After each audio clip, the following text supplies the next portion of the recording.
Este era un Ferrari 458 Speciale A del 2015. Y algunos dirían que este es el Ferrari moderno definitivo. Sí, digo eso incluso aunque este no sea la Ferrari o un F12 TDF, solo son 458, pero este no es uno cualquiera. Y hoy voy a explicarte a qué me refiero. Vamos con el Speciale A. Ferrari tiene una larga historia fabricando deportivos V8 de motor central que se remonta a los años 70 con el 308. Después vino el 328, luego el 348, luego el 355, después el 360, luego el 430 y en 2010 fue el 458. Pero ocurrió algo importante después del último. El siguiente modelo, el 488, era turbo, lo que significa que el 458 es el último Ferrari deportivo V8 atmosférico de motor central, y dado que la sobrealimentación parecía ser el futuro, puede que acabe siendo el último Ferrari V8 atmosférico de la historia. Porque al final de la producción del 458, Ferrari hizo una versión especial limitada llamada Speciale Coupé, y al final de la producción de ese modelo hicieron una versión descapotable, y este coche, el 458 Speciale A o Speciale Aperta. Ferrari afirma que solo hicieron 500 unidades para todo el mundo. Este coche tiene 600 caballos y los precios en aquel momento eran de $600.000 a $700.000, porque muchos entusiastas consideraban que era el fin de una era y era el Ferrari deportivo moderno definitivo.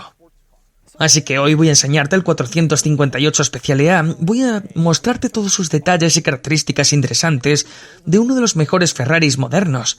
Luego lo sacaremos a la carretera para conducirlo y finalmente le daremos una puntuación. Voy a empezar por la parte delantera del 458 Speciale A y concretamente con uno de mis detalles favoritos, el caballo de Ferrari en el frontal.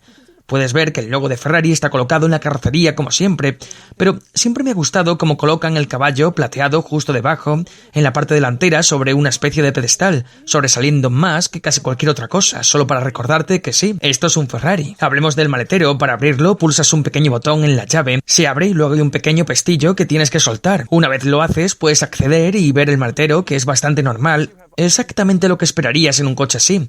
No hay mucho espacio, pero suficiente para una escapada de fin de semana para 2 personas. Un par de detalles interesantes dentro del maletero. A la izquierda encontrarás el kit de herramientas en una bolsa bonita sujeta con correas de cuero.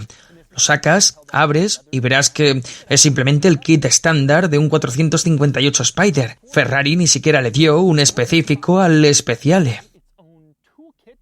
Vamos, Ferrari, ¿por qué nos engañas? Lo otro que me gusta es el manual del propietario. No pude revisarlo entero, pero encontré algo curioso. En la página 146, sobre el techo convertible dice: advertencia, intenta no interrumpir el ciclo de apertura-cierre del techo rígido. Si tiene que interrumpirlo, no deje el techo en posición intermedia durante más de 4 minutos. ¿De dónde sacaron ese número? ¿Y qué crees que pasa si lo dejas más de 4 minutos? Me pregunto qué pasaría si lo dejas más tiempo que lo que indica ahí.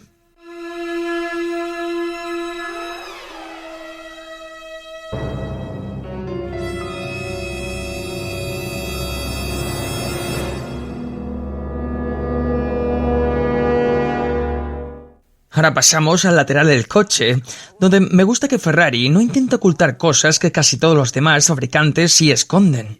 Empiezo por el bombín de la llave. Muchos fabricantes hoy en día integran las cerraduras en las manillas o ocultan para no romper el diseño, pero Ferrari simplemente lo pone en la puerta y lo tienes ahí.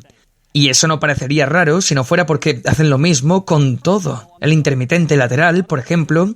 Muchos coches modernos lo integran en el espejo, pero Ferrari simplemente pone un círculo en el lateral con una bombilla dentro. Ese es el intermitente. Y el reflector es lo mejor. La normativa en Estados Unidos exige un reflector naranja delante y uno rojo detrás en los laterales del coche. Muchos fabricantes intentan ocultarlos o integrarlos en el diseño. Ferrari no. Aquí tienes el reflector delantero pegado al coche y aquí el trasero, sin esconderlo y sin disimularlo. Es lo que hay. Una cosa interesante aquí es que no puedes ver el motor a través de un cristal como en muchos Ferrari. En los descapotables de techo rígido aparentemente no es viable, así que no lo hacen. De hecho, el compartimento del motor es sorprendentemente pequeño. Se abre tirando de una palanca en el marco de la puerta del conductor, se abre y ves el precioso V8, pero también notas que está bastante compacto y retrasado dentro del coche.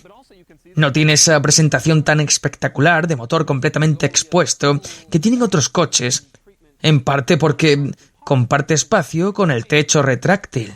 Otra cosa interesante aquí son los faros antiniebla traseros, y no se usan mucho en Estados Unidos, pero en Europa son obligatorios. Se encienden en niebla o lluvia intensa para que te vean, y no están integrados en el conjunto de luces principal. En su lugar están aquí abajo, en la parte baja del parachoques, como pequeños círculos, en un lugar extraño para ellos, pero es otro detalle de diseño interesante. Una cosa más que me gusta del sistema de luces son los intermitentes delanteros. Mira esto, tienen que ser los intermitentes delanteros más bonitos de la industria. Pequeños pares de intermitentes en una especie de patrón escalonado que bajan por el conjunto del faro hacia la óptica principal. Es un diseño muy bueno. Pasamos al interior del coche y voy a empezar por el techo descapotable, ya que siempre parece que esto te interesa mucho. Para subir el techo pulsas este pequeño botón en la consola central y entonces, bueno, es un proceso bastante sencillo, mira.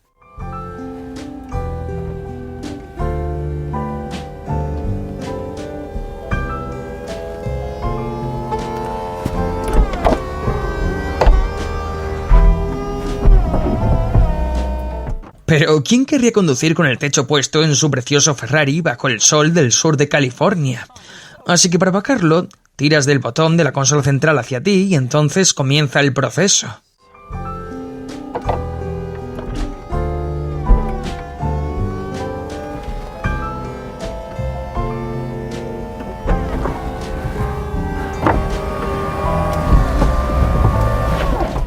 Ya has visto cómo funciona el techo en un 458 Speciale Aperta. Con el techo puesto por el sol quiero hablar del interior del Speciale A y en concreto del hecho de que cuando entras lo primero que notas es lo extremadamente espartano que es. Esta es la versión ligera y de altas prestaciones del 458, así que tiene un poco más de potencia y un poco menos de peso. Se supone que este coche es unos 90 kilos, más ligero que el 458 Spider normal, y se nota dentro, donde han recortado parte de ese peso y no hay moqueta interior. Pagas todo este dinero por un Ferrari y no tienes moqueta interior.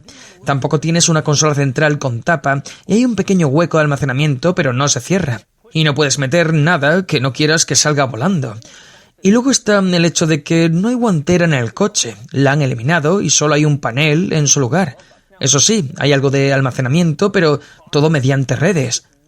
Hay algunas redes detrás de los asientos y otras en los paneles de las puertas para guardar cosas, pero realmente no hay mucho espacio y lo poco que hay es almacenamiento de red ligero. Y ahora, hablando de los paneles de las puertas, también son ultraligeros. No hay costuras elegantes, cuero o molduras de madera. Son simplemente fibra de carbono. Básicamente son paneles de puerta de carbono muy simples. Y si quieres salir del coche, hay un pequeño tirador de fibra de carbono integrado en el asidero. Solo tiras y la puerta se abre. En la puerta del conductor hay dos botones colocados de forma un poco aleatoria en el carbono. Uno abre el maletero delantero y otro abre la tapa del depósito de combustible. Y ya que hablamos de carbono, probablemente la pieza más extraña de todo el coche es esta del centro en la consola. Es esta pieza con tres botones: reversa, auto y PS, que significa Power Start o Launch Control. Lo raro es la forma de la pieza. No está conectada por la parte superior, así que sobresale hacia el interior del coche. Es muy extraña. Siempre me he preguntado si esto será endeble porque parece muy raro, pero en realidad es muy sólida al tacto. Han hecho un buen trabajo asegurando que se mantenga firme, pero es una pieza muy extraña. No recuerdo otro coche con algo parecido a este elemento curvado que sobresale sin estar unido arriba. Y ahora otro botón raro en el centro. Si miras debajo de los controles de las ventanillas, verás un círculo con un botón dentro, con un dibujo que parece un sedán con una flecha. Este botón es para el elevador del eje delantero, aunque esto no es un sedán, y a diferencia de lo que sugiere el icono, no se levanta todo el coche, solo el eje delantero. No sé por qué Ferrari eligió ese dibujo, pero en cualquier caso, si pulsas, el eje delantero se eleva para ayudarte a pasar badenes o entradas de garaje, ya que este coche es muy bajo. Otro botón bastante desconcertante es el de bloqueo y desbloqueo, que no está en la puerta ni en un sitio lógico. Ferrari lo coloca en el techo, junto al espejo retrovisor, un lugar donde nunca lo vas a ver. Es un sitio muy extraño. Y otro detalle raro, en el centro tienes los controles de las dos ventanillas principales, izquierda y derecha normal.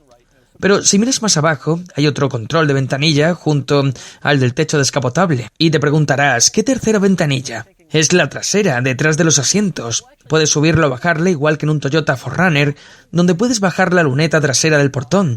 Pulsas ese botón y la ventana sube o baja. Esto es bastante interesante porque significa que incluso con el techo puesto puedes bajar las ventanillas delanteras y esa trasera para dejar pasar aire, sin necesidad de descapotar todo el coche. Es una función muy buena y ojalá más coches tuvieran algo así. En la zona de esa ventanilla trasera hay una pequeña placa que dice International Engine of the Year. Best Performance Engine 2011, 2012 y 2014. Y entonces pienso, vale, ¿qué demonios pasó en 2013 para que Ferrari no ganara 4 años seguidos? Y la respuesta es Ferrari, pero con un motor de otro coche.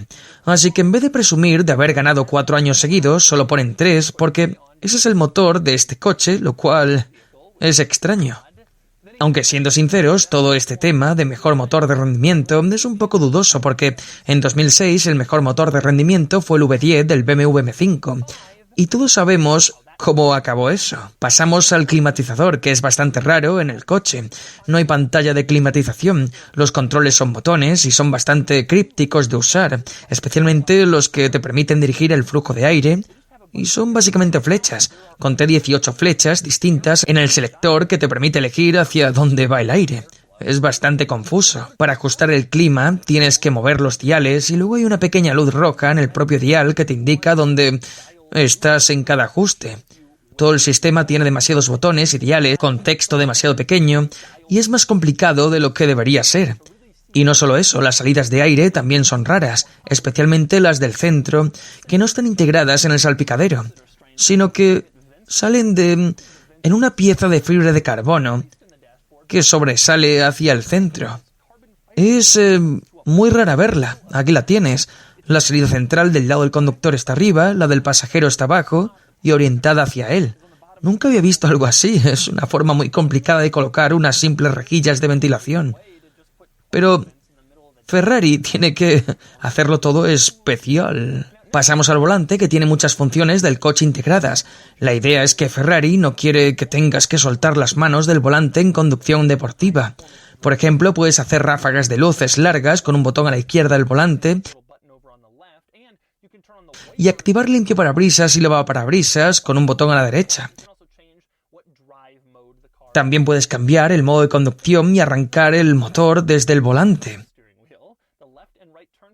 Pero lo mejor es que los intermitentes están en el propio volante, izquierda y derecha arriba, con botones para que los actives con el pulgar.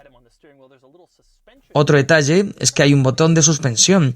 Podrías pensar que activa el modo deportivo, pero eso se controla con el selector de modos. Ese botón activa el modo carretera bacheada. Y ves en la pantalla del cuadro un dibujo del coche en una carretera irregular. Hablando del cuadro, ya lo mencioné en la reseña del Ferrari F12, la pantalla izquierda muestra funciones del coche, odómetro, velocidad media, nivel de combustible, presión de neumáticos, y se controla con botones a la izquierda del volante. La pantalla derecha es la del sistema multimedia, música, radio, teléfono y navegación, controlada desde la pieza de carbono del centro. Y, por cierto, hay otro botón importante en el volante. Y en este caso sería hablar del botón de encendido. Pulsamos y el coche cobra vida con su V8 glorioso.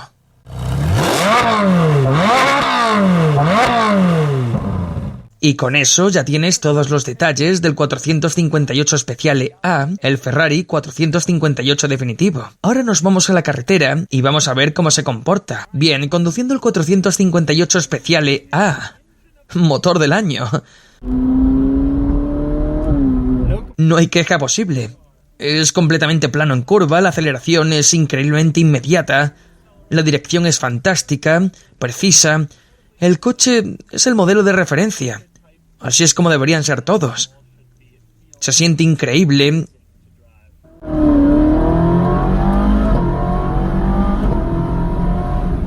Muy rápido.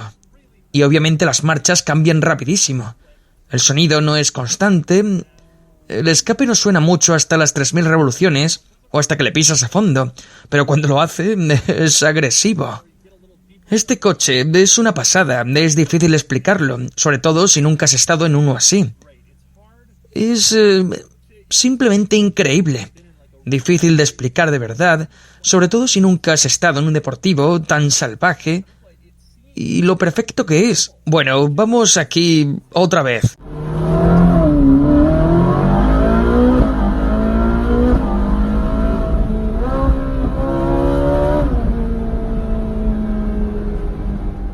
Es una pasada. ¿Qué te voy a decir? Rápido, buenísimo. Es una experiencia de conducción increíble. Preciso, bueno. Es un ejemplo increíble de coche deportivo exótico. Cuando piensas en la experiencia de conducción de un deportivo exótico, esto es lo que quieres. Ferrari ha perfeccionado esta fórmula durante tantos años, desde el 328, el 348, el 360, hasta llegar a un punto en el que ahora simplemente saben cómo construir este coche de forma perfecta. Por cierto, quería señalar otra ventaja de esta ventanilla que sube y baja. También puede servir como deflector de viento cuando el techo está bajo, lo cual está muy bien. Me sorprende lo relativamente civilizado que es. Si quieres solo conducir normal, antes los Ferraris te castigaban bastante en carretera, lo cual estaba bien, eran coches exóticos y era lo que esperabas. Pero este coche, aunque es duro, no hay duda de que la suspensión es firme. También vas sentado en un asiento de cuero precioso.